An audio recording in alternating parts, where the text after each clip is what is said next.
Hi, and welcome to the Improvisors podcast, a podcast where we talk with improvisers about their practice of improvisation. We being Neil Thomas, who was just speaking, and myself, Kevin James. This is an ongoing series where improvisers have a chance to reflect on their practice, to reflect on what motivates them, to reflect on what keeps them going, and to reflect on where they might keep going to. Is that a reasonable way of putting it, Neil, or is that? I think that was close to perfect, Kevin. That's as close as it's going to get. It's not going to get any better than that. Who's on today? LYNNE Santos. The LYNNE Santos. The LYNNE Santos. Some have called her the Queen.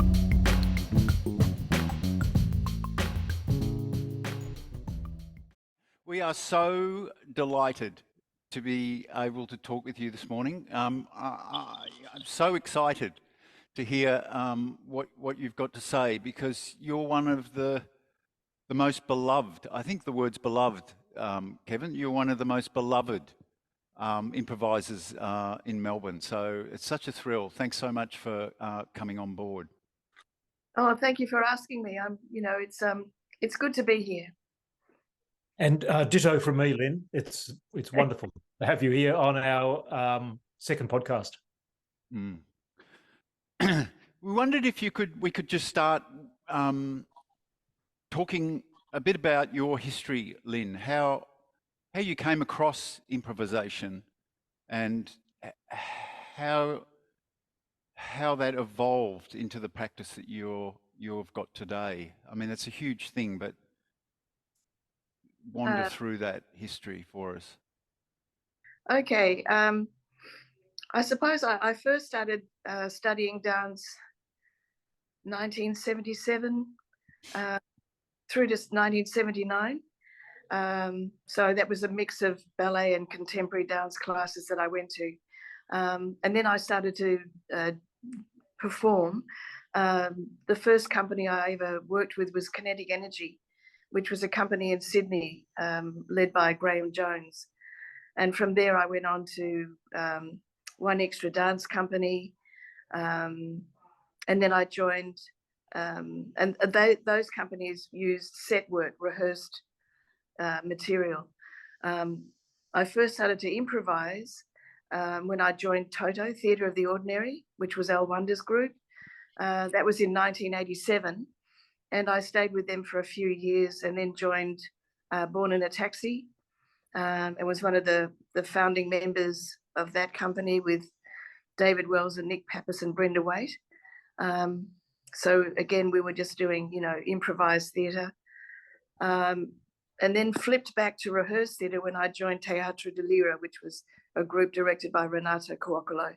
So it was, a flip back actually to set work then.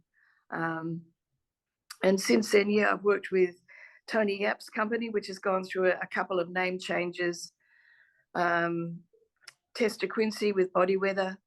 There's been a few groups that I've worked with since then. So that's pretty much the history. Now I just tend to do my own thing and perform in various events in Melbourne and Sydney. So that's kind of the history. Wow. Many watching will know you and will know something of your style and how you approach improvisation, but many won't. So I'm wondering if you could say something about what it is that's particular to you, to your style, to your way of approaching it. I guess that's just one of the areas we're really, really curious and interested in, is how we each approach improvising. I guess the work I do is movement-based because that's been my predominant interest and history. It's interesting because when I first started to improvise, I really was confused because I'd always done some set work that was like technique-based and choreographed, set structure, rehearsed theatre. So to suddenly go out and have none of that, I felt like I had no language at all.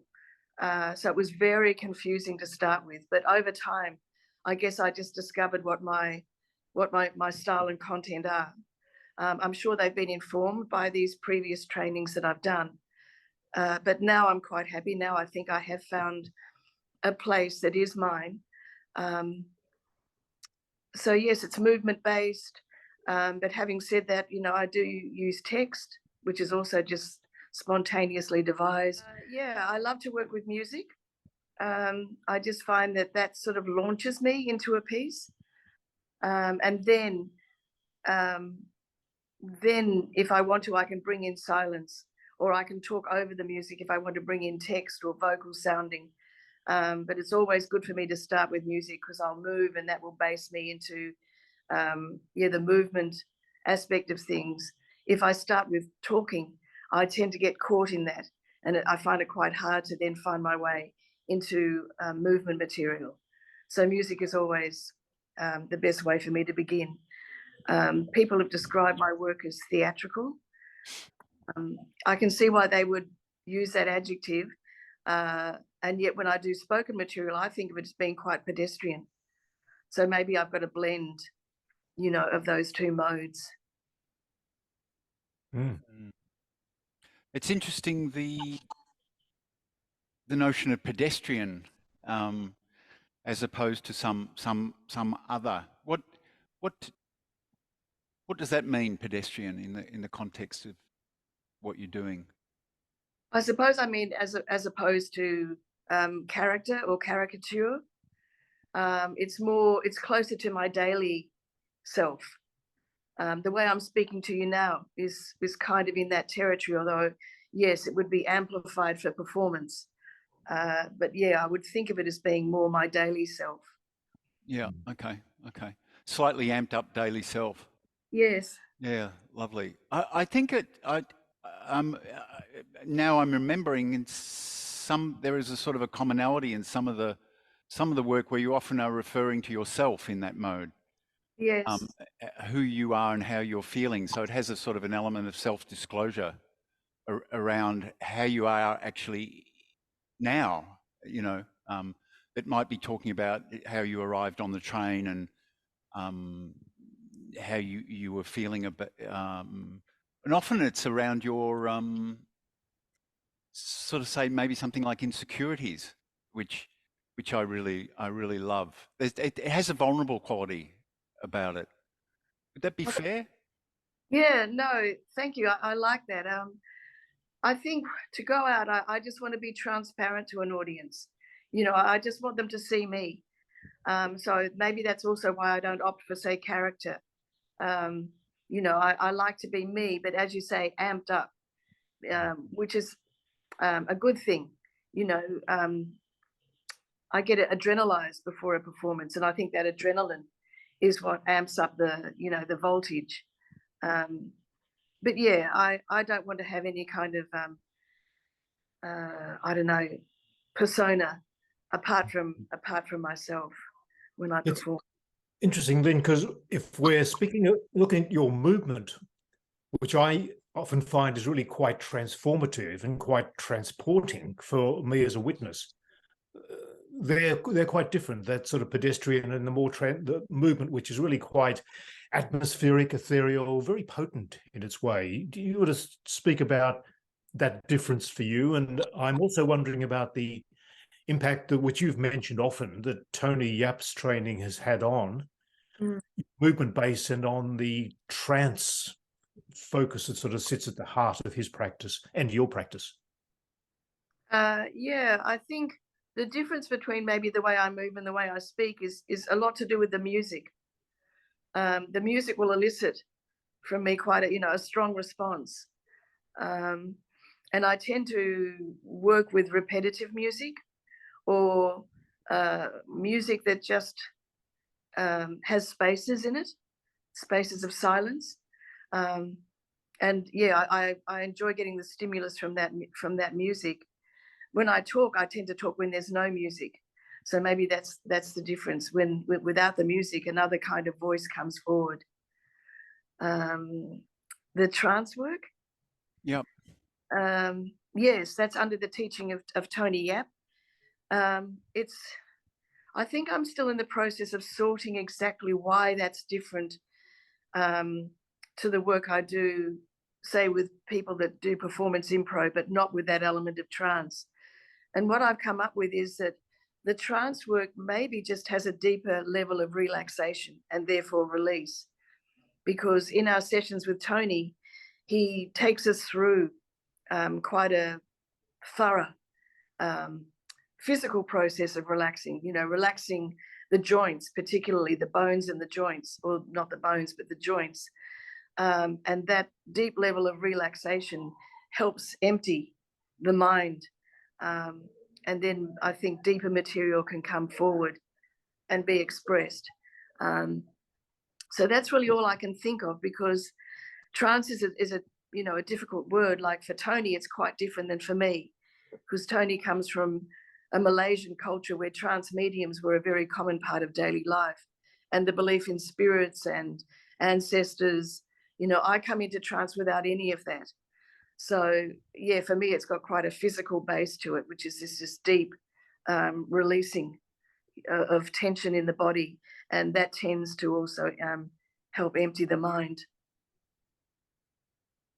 Great.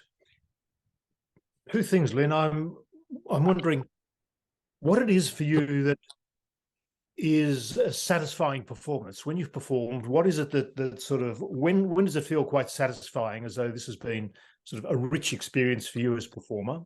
I guess that's the first one. And secondly, you have been performing for a long time, and you still feel, it still seems like you're very interested, that you're very energized and still committed to the ongoing practice. So what is satisfaction when it comes to performing for you now, and what is it that keeps you enthused and dynamic and sort of seemingly full of momentum? A good performance for me is when it's finished, I feel like I've just been a kind of a conduit for the content. I haven't had to think consciously about what I'm doing. I haven't had to, plan anything. It's almost like the improvisation just takes care of itself, and I just have to allow it, to come forward. The other thing that makes me very happy is when I can dehabitualize the material. So I don't feel like I've gone into a default setting and just automatically do material that I'm very familiar with, or the mode of performing. I feel like I've been able to shed those habits and step into something that comes that is more original. I'm surprised. It's got surprises to it, and that makes me very happy, because the longer I perform, the harder the habits are to move beyond. They can be so entrenched. So if I can suspend them for the space of that performance, I'm very satisfied. The second question about why I keep doing it, I guess for me it's a path, a life path. I think I'll just keep performing until I drop. It still satisfies me. It leads to growth. I love the community, the Impro community. I love being part of that community. They're really the one and only community that I have. So like an extended family. I find, enormous stimulus in watching other improvisers. I love socializing with improvisers. So yes, I think it's just fulfilling, and while it keeps fulfilling me, I'll stay with it. I find it much easier to go into trance when I'm actually working with people that are also following that line of inquiry. So we all help each other to go deeper, into a state of trance. Trance has got quite a spectrum to it. It can be quite light, it could be daydreaming, or it can go right through to possession, which is not a depth that I've ever experienced. But we work with a trance master, and under his guidance too, we're taking further into a state of being that we probably don't access when he's not with us. So I want to go further into the trance work. There's a Bull Trance festival in Java this year, so I'll be going to that. And then after that is the Malacca Festival that Tony organises. So I'll be doing a piece for that as well. Yeah. Lynn, Wonderful. Mm. when you speak of, we can just go back a little bit, when you speak of the satisfaction that comes from a performance where you're liberated somewhat from your more habitual ways of moving. And I think we've had many chats about that in the past, of how important that is for you. Are you strategic about that? Are there strategies that you have to try and stay emergent in how you, and a little more liberated from habitual ways of doing? Are you strategic about that, or does it happen simply circumstantially and surprisingly, or do you work at it, I wonder? I've done both. When you were asking me about a good piece is when that just happens spontaneously. But there are always the working pieces. And those pieces, yes, I've got strategies that I use. One of them sometimes is just stopping. And that's very hard to do in the middle of a performance. You know, in a studio practice, it's no problem. But performing for an audience, it's very difficult to do. But I've found that if I stay present and fully attentive, an audience are quite okay about sitting with that. I suppose they just think, oh, there's a pause, you know, in this piece, and they're very happy with that. For me, that stopping is because I'm not thinking, but I know that I'm in default setting. And if I stop, I can sometimes short circuit that. And if I just sometimes say very simple commands to myself, like empty, empty. And then something will come up that's kind of underneath that. That emptying will allow that to come forward. So that's one. Sometimes fatigue can help. If I'm very tired, I'm more likely to surrender. You know, it's like I don't have the energy to carry baggage. So I can just, relinquish set patterns more easily. Frustration can do it. I'm out there sometimes and I can get quite frustrated, thinking, no, you know, you've done this so many times before, no more. That can help. And then there's other strategies that are not ones that I use when I'm out in the middle of a performance, but, you know, things like simply watching other performers can kind of open up my mind to, other ways of being in front of an audience. I've been reading an article about mirror neurons. And in the article, they say that I'm talking about in the context of performance, dance movement performance, when we watch performers, our mirror neurons fire. And they're actually the same mirror neurons that the performer is using. So it's almost like, you know, and I can feel it when I'm watching. I can feel my muscles and joints activating, and it feels like I'm doing it with them. And so if they're very different to the way that I normally work, I feel like I am transported into another region. And it's wonderful when that happens. Could I just maybe one other small question on the tail end of that? There's something about when you talk about trance and sort of the sort of continuum of trance from one end of maybe daydreaming to another end of, call it, possession. But there's something about, I think, as improvisers, we all have some sense of when we're really in some sort of available flow whilst improvising, we are more than ourselves. We're, as you use the word, we're a conduit. Things just seem to happen and we're available to it. Yes. And I'm imagining your interest in trance has, you know, come from that place somewhat to find ways of manifesting performance, of liberating yourself from the restrictions of conditioning and patterns that you've carried, which you've mentioned. But would you say, is there anything more to say about that, how trance in itself has been a useful, liberating approach? I guess it's the most recent strategy that I have for moving out of default material. I guess the other thing is that it's almost a way of becoming transpersonal, in the sense that if I can feel like if I can be a conduit in a performance, that sometimes I feel like I'm not just doing very personal material, that there's something broader in scope in the material, that it is a kind of a transpersonal expression. It could be joy, it could be, I don't know, fear, it could be some kind of